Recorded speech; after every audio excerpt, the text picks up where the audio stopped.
बोलिए सदगुरुदेव की जय।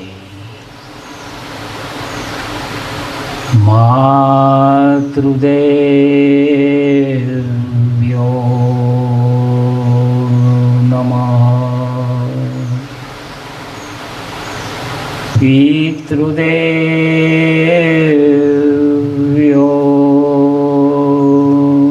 नमः,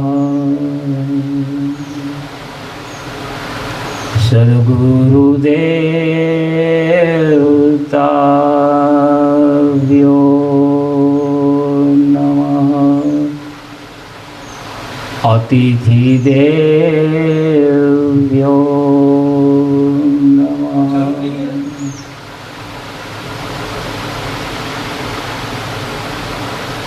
स्वर्गवास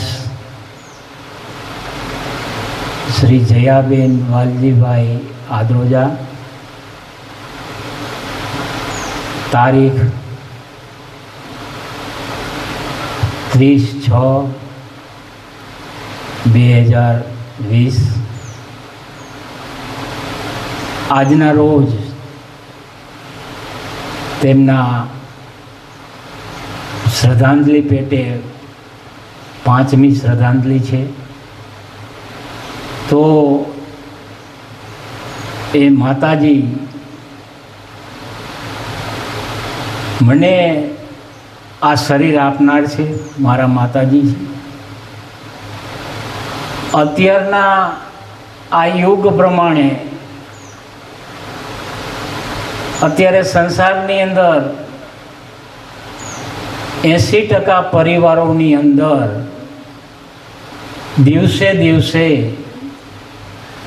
મા બાપની પરિસ્થિતિ કથળતી જાય છે। માતા અને પિતા શું છે,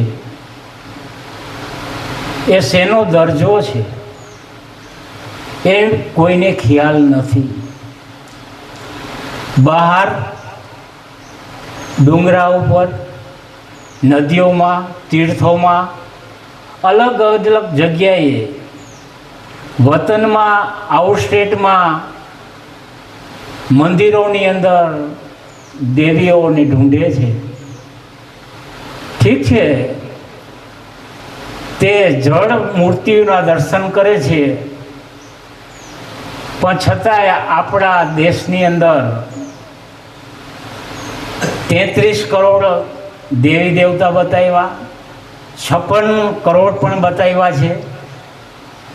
તો એમાંનો એક પણ દેવી દેવતા હોય કે જે આપણે સંતાન છીએ, તો એ દેવી દેવતાઓએ આપને કંઈક આપ્યું હોય એવો દાખલો છે, વિચારો। તો જે આપણા ઘરની અંદર જે અસલ દેવી દેવતા છે, એ પ્રથમ જો દેવી હોય તો આપણી માતા છે। માતાએ આપને આપણું આ શરીર આપ્યું, 9 મહિના પેટમાં રાખ્યા, ઘણી એવી વ્યાધિ ઉપાધિ સહન શક્તિ કરી। ત્યાર પછી બીજો નંબર જો ફાળો છે તો પિતાજીનો પણ ઓછો નથી। પિતાજીએ પણ આપણું આ શરીર બનાવવામાં આ સહયોગ છે। માતા પિતા દ્વારા આપણે આ શરીર મળ્યું છે,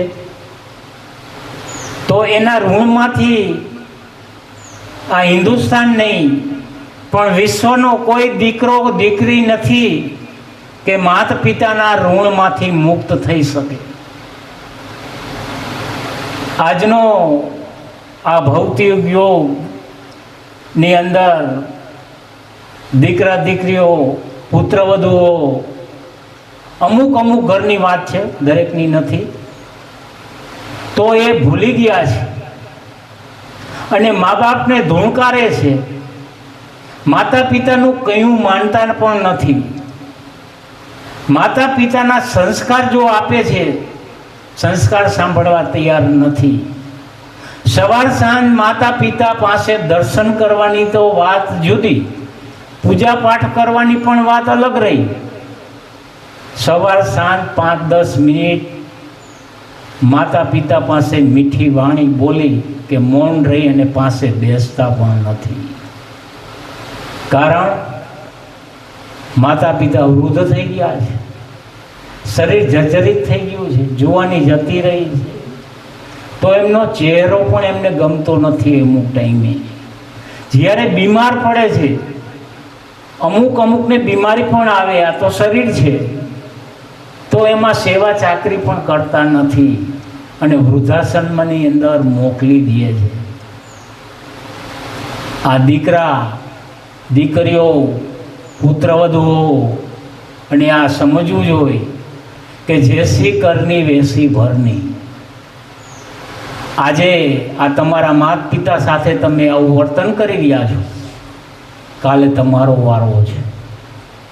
તમારા જે સંતાનો તમને છોડી દેશે, વૃદ્ધાશ્રમમાં જવું પડશે, તમારી સેવા ચાકરી નહીં કરે, તમે એમના ઘરે જ આવો છો.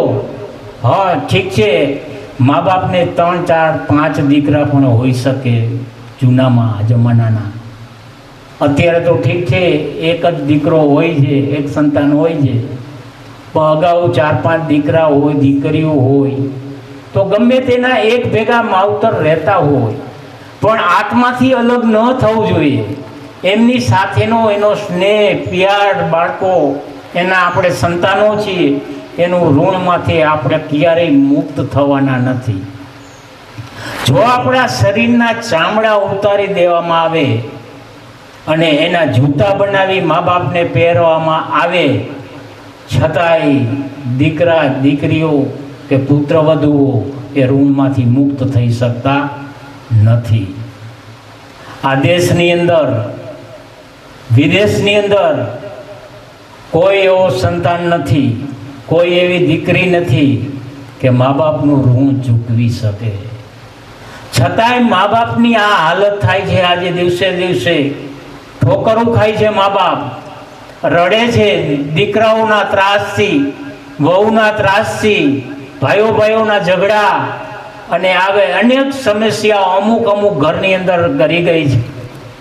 અને છેલ્લે મા બાપ કંઈ બોલતા નથી, ચૂપચાપ એનાથી સહન થાય એટલું સહન કરતા હોય છે. રાત્રે ખૂણાની અંદર રોઈ લે છે. મા બાપને પણ અમુક ઘરની અંદર જુદા કરવામાં આવે છે, મા બાપના ભાગલા વેચવામાં આવે છે, મા બાપની મિલકત જોઈ છે, મા બાપ ગમતા નથી. તો આ શબ્દની સાથે હું સર્વ હિન્દુસ્તાનના દીકરા દીકરી અને પુત્રવધુઓ ને વિનંતી કરું છું, 2 હાથ જોડી, કે ભૂલો ભલે બધું ભૂલો, પણ એક મા બાપ ભૂલશો નહીં. મા બાપની સેવા ચાકરી કરજો, મા બાપને હસતા મોઢે રાખજો. તમારી મિલકતની કાંઈ પણ એને જરૂર નથી.